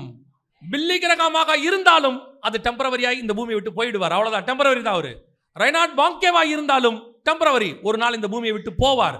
அவர் இருக்கும்போது மகிமை, புகழ்ச்சி. அவரை மாதிரி ஒரு எவாஞ்சலிஸ்ட் கிடையாது. அவர் மூலமாக கர்த்தர் மகிமைப்பட்டார், அவர் பிரகாசித்தார், நீதியின் சூரியன் அவர் மேல் பிரகாசித்தது. அநேக ஜனங்கள் பில்லிகிரகம் வழியாக வெளிச்சத்தை கண்டார்கள். இருளில் இருக்கிற ஜனங்கள் பெரிய வெளிச்சத்தை கண்டார்கள். ரெய்னார்ட் பாங்கே வழியாக இருளில் இருக்கிற ஜனங்கள் பெரிய வெளிச்சத்தை கண்டார்கள். உண்மை. ஆனாலும் அது டெம்பரவரி. ஆனாலும் அது டெம்பரவரி. எவ்வளவு பெரிய ஊழியனா இருந்தாலும் அது டெம்பரவரி. ஒரு நாள் வரும், எனக்கு ஒரு வெளிச்சம் இருக்கிறது, நான் அந்த வெளிச்சத்தை நோக்கி நடக்க ஆரம்பிக்கிறேன். அதுதான் எனக்கு நித்திய வெளிச்சம். இப்ப இருக்கக்கூடிய இந்த டெம்பரவரியில 2 ஸ்டேஜ்ல நான் மாட்டிக்கிட்டு இருக்கிறேன். எந்த 2 ஸ்டேஜ்ல மாட்டிக்கிட்டு இருக்கிறேன்? ஒன்னு, என் நிலவுல அந்த சூரியன்ல இருந்து வரக்கூடிய வெளிச்சம் 100% பிரகாசிக்க மாட்டேங்குது. என்ன பண்ண மாட்டேங்குது? 100% பிரகாசிக்க மாட்டேங்குது. ஏன் பிரகாசிக்க மாட்டேங்குது? எனக்குள்ள அப்பப்போ பூமி வந்துட்டு போகுது, கொஞ்சம் வருது, உள்ள அப்படியே மறையுது, அப்படியே மகிமை போகுது. அப்புறம் கொஞ்ச நாள்ல அப்படியே ஜோமனி பைபிள் வாசி உபவாசம் போட்டு அப்படியே அது விலகி கொஞ்சம் பிரகாசிக்குது. இது ஒரு டெம்பரவரியாவே எனக்கு போயிட்டு இருக்கு. இதைத்தான் பைபிள் சொல்லுது, சிருஷ்டியானது ஏகமாய் சிக்கி தவிக்கிறது. எப்போ ஆண்டவரே நான் சுத்தமா வாழ்வேன், எப்போ பரிசுத்தமா வாழ்வேன், எப்போ நீர் விரும்புறபடி வாழ்வேன், எப்போ நான் விரும்புறபடி வாழ்வேன். எனக்கு ஒரு நம்ம ஒரு பரிசுத்தம் வச்சிருக்கோம், ஆண்டவருக்காக இப்படி இருக்கணும்னு. அதையே நம்மளால முடியல. ஆனா பைபிள் சொல்லுது, நான் பரிசுத்தமா இருப்பது போல் நீங்கள் பரிசுத்தமாக. அந்த பரிசுத்தத்துக்கு வரணுமா, அந்த பிரகாசத்துக்கு வரணுமா, அந்த வல்லமைக்கு வரணுமா, அது வரணுமா, அதை என்னால அடைய முடியல. இது முதல் போராட்டமா இருக்கு. ஆனா ஆண்டவர் சொல்றாரு, இந்த போராட்டத்துக்கே நீ இப்படி போராடிக்கிட்டு இருக்கிறியே, இதோட அடுத்த ஸ்டேஜ் ஒன்று இருக்கு. என்ன தெரியுமா? நீ இங்கே பிரகாசிக்கிறது எவ்வளவா இருந்தாலும் உண்மையான வெளிச்சம் ஒன்று வரப்போகிறது. அதுதான் முதலாம் நாள் உண்டாக்கப்பட்டது. அந்த வெளிச்சம் தான் பரலோகத்தில் இருக்கிறது. இப்போ நீங்களும் நானும் அந்த வெளிச்சத்தை நோக்கி என்ன செய்யணும்? நடக்கிறவர்களாக, பிரயாணிக்கிறவர்களாக காணப்பட வேண்டும். தேவனை நோக்கி அப்படி நடக்கிறவங்களாக பார்க்கணும். ஆண்டவரே, நான் என்ன செய்யணும்? அந்த வெளிச்சத்தை நோக்கி நடக்கணும். அது அந்த வெளிச்சத்தை போகும். அதுக்கு நான் என்ன செய்யணும்?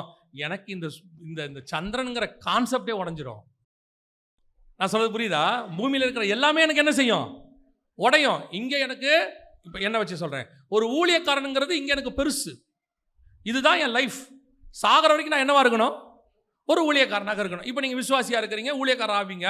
சாகிற வரைக்கும் கர்த்தருக்காக நான் என்ன செய்யணும்? இது சந்திரன், இது பிரகாசம், ஜனங்களுக்கு வெளிச்சம் கொடுக்கிறது, இது பெருசு. ஆனால் எனக்கு இதுவும் உடையணும். நான் ஊழியக்காரனாக சக்ஸஸ்ஃபுல்லாக வாழ்வதற்காக அழைக்கப்படலை. நான் பரலோகத்திலே நித்தியமாய் அந்த ஒரு சரீரத்தை அடைந்து அவரோடு கூட இருப்பதற்காக அழைக்கப்பட்டேன். அப்போ என் விஷன் அதுதான்.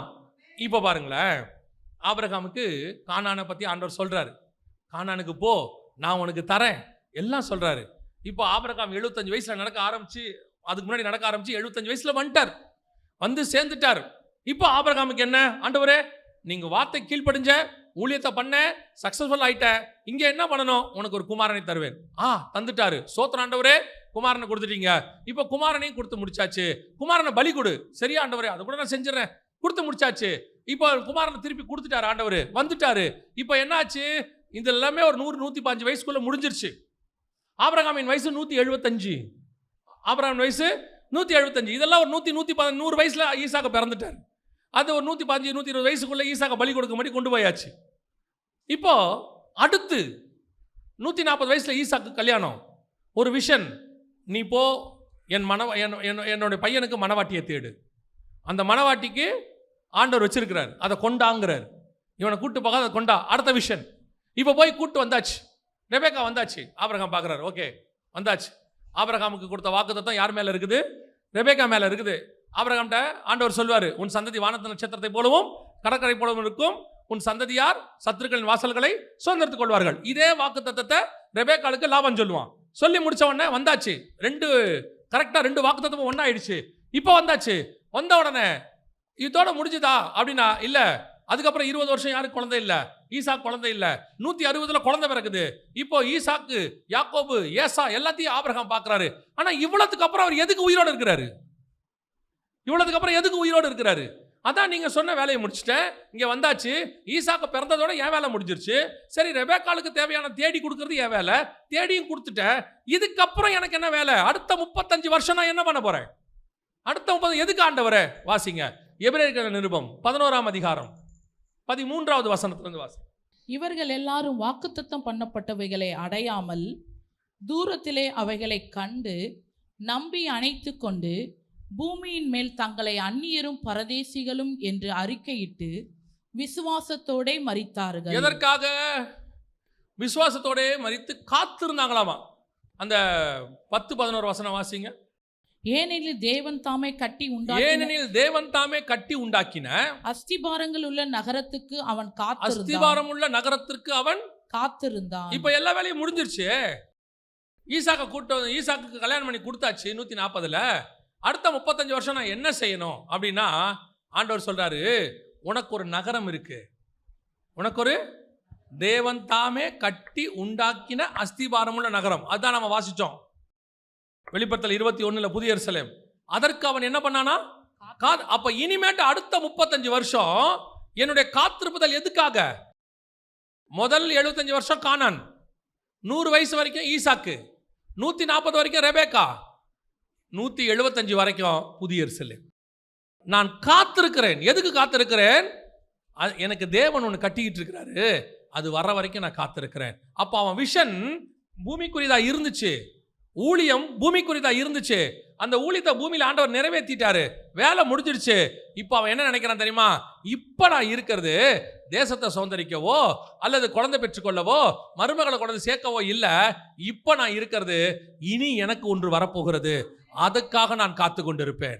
இதைத்தான் நான் உங்களுக்கு சொல்றேன். இப்போ நீங்க அடைகிற வெளிச்சம் சூரிய வெளிச்சம், இயேசு கிறிஸ்துவின் நாமத்தினால வரக்கூடிய வெளிச்சம் பூமிக்குரியது. இது ஒரு நாள் முடிவடையும். உங்களை இந்த வெளிச்சம் தான் பரலோகத்துக்கு கூட்டு போகும், மாற்று கருத்தே இல்லை. இயேசு தான் பரலோகத்துக்கு கூட்டு போவார். ஆனால் அங்கே இயேசு என்கிற நாமம் அல்ல, அங்கே புதிய நாமம் இருக்கு, அங்கே வேறொரு மகிமை இருக்கு, அங்கே வேறொரு சரீரம் இருக்கு, அங்கே வேறொரு வாழ்க்கை இருக்கு. நான் அதை நோக்கி காத்து கொண்டிருக்கிறேன். தேவன் தாமே எனக்காக உண்டாக்கி இருக்கிறதான தேவ புத்திரர் வெளிப்படும்படிக்கு நான் காத்திருப்பேன். அல்லேலூயா. அப்போ புதிய எருசலேமை எப்படி கட்டுறாங்க? அஸ்திபாரம் உள்ள நகரம்னு யாருக்கு தெரியுது? ஆபிரகாமுக்கு தெரியுது. இப்போ உங்களுக்கு எனக்கு கர்த்தர் எது வச்சிருக்கிறாரு? தேவபுத்திரர். தேவபுத்திரர் வெளிப்படும்படிக்கு சிருஷ்டிப்பு எனக்குள்ள என்ன செய்யுது? சிருஷ்டி காத்திருக்கு. என் ஆத்மா எது காத்திருக்கு? இதை விட இன்னொரு பாடி இருக்கு எனக்கு. அப்போ உங்க விஷன் என் விஷன் எப்படி இருக்கணும் தெரியுமா? அவன் எப்படி புதிய எருசலேமை பார்க்கணும், அஸ்திபாரோட நகரம்னு யோசிச்சுக்கிட்டு இருந்தானோ, அதே மாதிரி நீங்களும் நானும் எனக்கொன்று வரப்போகிறது, அதற்கு நான் காத்திருக்கிறேன், அதை நான் மகிமையிலே தரிசிப்பேன். என் கண்கள் காணவும் இல்லை, என் காதுகள் கேட்கவும் இல்லை, ஆனால் எனக்கு ஆவியிலே கர்த்தர் அதை வெளிப்படுத்துவார். அதை பார்க்கிறவளா மாறினோம், அந்த தரிசனத்துக்கு பின்னாடி போயிடணும். இப்ப சொல்றேன், நீங்கள் அந்த வெளிச்சத்தை நோக்கி பார்க்கிறவளா மாறிட்டீங்கன்னா இந்த டெம்பரவரி வெளிச்சத்தை பத்தி கவலைப்படவே மாட்டீங்க. இந்த பூமிக்குரிய வெளிச்சத்தை பத்தி கவலைப்படவே மாட்டீங்க. இதுல இருக்கிறத பத்தி யோசிக்கவே மாட்டீங்க. கல்யாணம் ஆகுதா ஆகலையா, நோ வரிஸ். குழந்தை பிறகுதா பிறக்கலையா, நோ வரிஸ். வீடு இருக்கா இல்லையா, நோ வரிஸ். சொந்த வீடு இருக்குதா, நோ வரிஸ். ஆனா தேவையா, பரலோகம் கொடுக்கும். ஏற்ற நேரத்தில் உனக்கு கல்யாணம் பண்ணுமா, பண்ணி வைக்கும். ஏன்னா உன் வழியாக தேவ சந்ததி வரணும்னா கல்யாணம் பண்ணி வைக்கும். உனக்கு ஏற்ற நேரத்தில் பிள்ளை கொடுக்கணுமா, பரலோகம் கொடுக்கும். ஆனால் நீங்கள் கவலைப்பட மாட்டீர்கள், பரலோகம் அதை கொடுக்கும். தேவையானதை பரலோகம் கொடுக்கும். என்னுடைய தேவை என்ன தெரியுமா? அதை நோக்கி ஓடிக்கொண்டிருக்கும். பவுல் சொல்றார், எனக்கு ஒன்று நியமிக்கப்பட்டிருக்கிறது, அதை நான் வாஞ்சையாய் தொடருகிறேன். அப்போ உங்களுடைய என்னுடைய வேலை எதை நோக்கி இருக்கணும்? பூமிக்குரியதை நோக்கி, இந்த வெளிச்சத்தை நோக்கி அல்ல. இது நல்ல வெளிச்சம். திருப்பி சொல்றது என்ன வெளிச்சம்? இதில் தான் நீங்க ஊழியம் பண்ணணும், இந்த வெளிச்சத்துக்காக தான் வாழணும், இந்த வெளிச்சத்தால் தான் நம்ம வாழ்றோம், எல்லாம் உண்மைதான். இதை அல்ல. அதனால தான் அழகா பவுல் ஒரு வார்த்தை சூப்பரா சொன்னாரு, நேரடியா. அதை சொல்லிட்டு நான் முடிக்கிறேன். பவுல் ஒரு வார்த்தை அழகா சொன்னார். என்ன சொன்னார் தெரியுமா? இனி நாங்கள் கிறிஸ்துவையே மாம்சத்தின்படி அறியோம். 2 கொரிந்தியர் 5:16 வாசிங்க. ஆகையால் இது முதற்கொண்டு நாங்கள் ஒருவனையும் மாம்சத்தின்படி அறியோம், நாங்கள் கிறிஸ்துவையும் மாம்சத்தின்படி அறிந்திருந்தாலும் இனி ஒருபோதும் அவரை மாம்சத்தின்படி அறியோம். தொடர்ந்து வாசிங்க. இப்படி இருக்க ஒருவன் கிறிஸ்துவுக்குள் இருந்தால் புது சிருஷ்டியாய் இருக்கிறான், பழையவைகள் ஒளிந்து போயின, எல்லாம் புதிதாயின. இந்த இடத்துக்கு நீங்க வந்துடணும். இனி நாங்கள் கிறிஸ்துவையே எப்படி அறியோம்? மாம்சத்தின்படி அறியோமோ. இனி நாங்கள் கிறிஸ்துவை புதிய சிருஷ்டியாய் பார்க்க போகிறோம். நாங்கள் அங்கே உள்ள இயேசுவை பார்க்க போகிறோம், அங்கே உள்ள வெளிப்பாடுக்குள்ளே போக போகிறோம். இனி எங்களுடையது கீழானவைகள் அல்ல, மேலானவைகள். எங்களுடையது இருக்கிறவைகளில் வரப்போகிறவைகள். எங்களது கூட இருக்கிறதல்ல, இனி வரப்போகிறதா இருக்கிறது. அதைத்தான் பழைய ஏற்பாட்டு பரிசுத்தவான்கள் எல்லாம் ஏங்கி தவிச்சு காத்துக்கிட்டு இருந்தாங்களாம். நீங்களும் நானும் அதை விட மேலானதுக்காக காத்திருக்கிறோம். அல்லேலூயா. அவர்களை விட விசேஷித்த நன்மையானதொன்றை தேவன் நமக்கென்று முன்பதாகவே நியமித்து வைத்திருந்தார். அல்லேலூயா.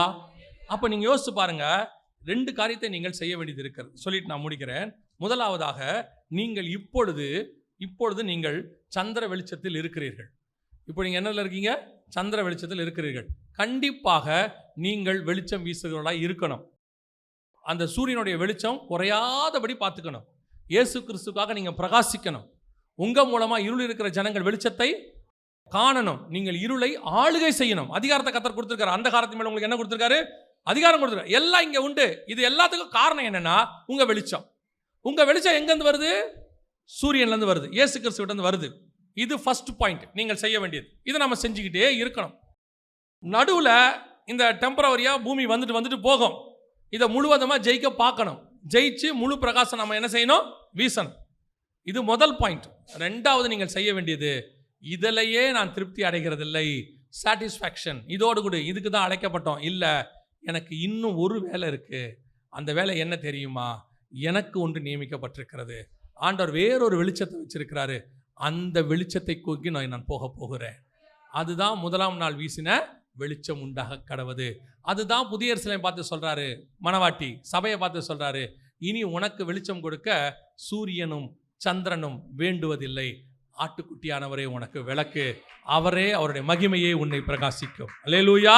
அப்ப இப்ப நீங்களும் நானும் 1 இதை செய்யணும், 2 அதுக்கு காத்திருக்கணும். ஒன்று இதை செய்யறதுக்கு ரெடியாக இருக்கணும், இன்னொன்று அதை அடைவதற்கு ஆயத்தப்படணும். இந்த 2 மைண்டோட நீங்கள் ஓட தொடங்குனீங்கன்னா பூமியில் இருக்கிறத பற்றி கவலைப்படவே மாட்டீர்கள். நான் தேவனுடைய நாமத்தை கொண்டு உங்களுக்கு உத்தரவாதம் தருகிறேன், பூமியினுடைய தேவைகள் உங்களுக்கு சந்திக்கப்படும். குறைவில்லாமல் பார்த்துப்பார். உங்களுடைய நோக்கம் அதுவாக இருந்தால் இதை பரலோகம் பார்த்து கொள்ளும். பரலோகம் அந்த பிரயாணத்தில் உங்களுக்கு தேவையானதில் என்ன செய்யும்? பூமிக்குரியதிலை பார்த்து கொள்ளும். நீங்கள் ஒன்றைக்கு குறித்து கவலைப்படாதிருங்கள். அல்லேலூயா. நம்முடைய ஆண்டவர் நம்மை மகிமையான தேசத்துக்கு கூட்டிகிட்டு போக போகிறார். அதை ஆவியில் ஃபீல் பண்ண தொடங்கணும். இந்த பாடுகள் எல்லாம் கொஞ்ச காலம். இந்த பாடுகள்லாம் கொஞ்ச காலம். நீங்கள் சொல்கிறீங்களா மாம்சத்தில் விடுபட முடியாமல், அது கொஞ்ச காலம். சிலர் உங்களுக்கு விரோதமாக எழும்புறாங்கல்ல, அது கொஞ்ச காலம். உங்களுக்கு ஆசீர்வாதம் இருக்குல்ல, அதுவும் கொஞ்ச காலம். உறவுகள் இருக்குல்ல, அதுவும் கொஞ்ச காலம். எல்லாமே கொஞ்ச காலம்தான். ஒன்று வருது, அதுதான் நிரந்தர காலம். அதுக்கு தான் நீங்களும் நானும் ஓடணும். அங்கே ஜெகனாக இருக்க மாட்டார், பாஸ்டராக இருக்க மாட்டார், இயேசுவாக இருக்க மாட்டார். அங்கே இருக்கிற இயேசு வேற, ஒரிஜினல். இங்கே மாம்சத்தில் வெளிப்பட்ட இயேசுடைய மாம்சம் என்னவாயிருச்சுங்க? மர்ரூம் ஆயிடுச்சு, இதாயிருச்சு, சரீரம் மீட்பு அடைஞ்சிருச்சு. அங்கே இருக்கிற மகிமையின் சரீரம் ஒன்று இருக்கு, மகிமையின் சரீரம். அதில் அவர் இருப்பார். அங்கே அவர் தலை வெண்பஞ்சை போல, கண்கள் அக்கினி சுவாலை. அங்கே வேற, அங்கே நாமமே வேற நாமம், புதிய நாமம். அங்கே பிதாவின் நாமம்.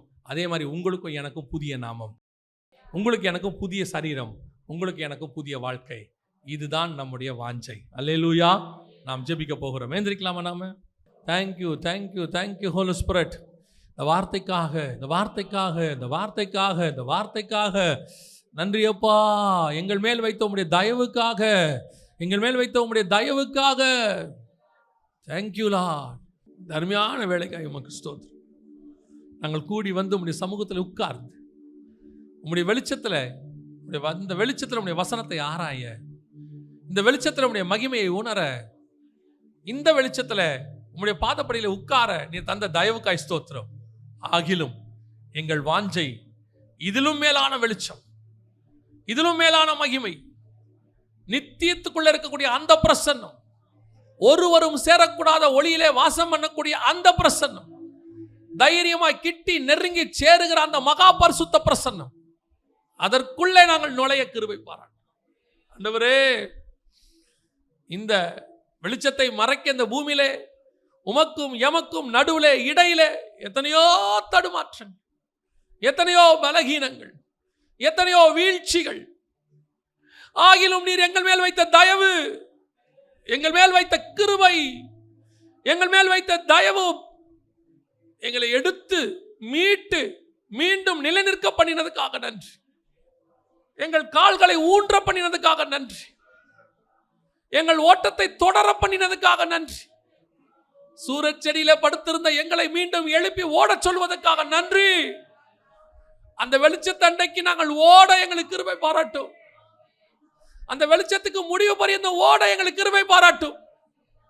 இடையில எந்த தடுமாற்றம் வந்து விடாதபடி, இடையில எதுவும் எங்களை டைவர்ட் பண்ணி விடாதபடி, இடையில எதுவும் உங்களை என்னையும் பிரித்து விடாதபடி, ஆண்டவரே உதவி வரும் கண்மலை நோக்கியே எங்கள் பார்வை இருக்கட்டும். அந்த சீயோனில் இருக்கிற மூளைக்கல்லை நோக்கியே எங்கள் பார்வை இருக்கட்டும். அப்படியே நாங்கள் ஓடி முடிக்க கிருபை பாராட்டு. எல்லாவற்றையும் உதறி தள்ளிவிட்டு ஓட கிருபை பாராட்டு. இனி யாரையும் மாம்சத்தின்படி பார்க்காத, ஆவியில பார்க்க கிருபை பாராட்டு.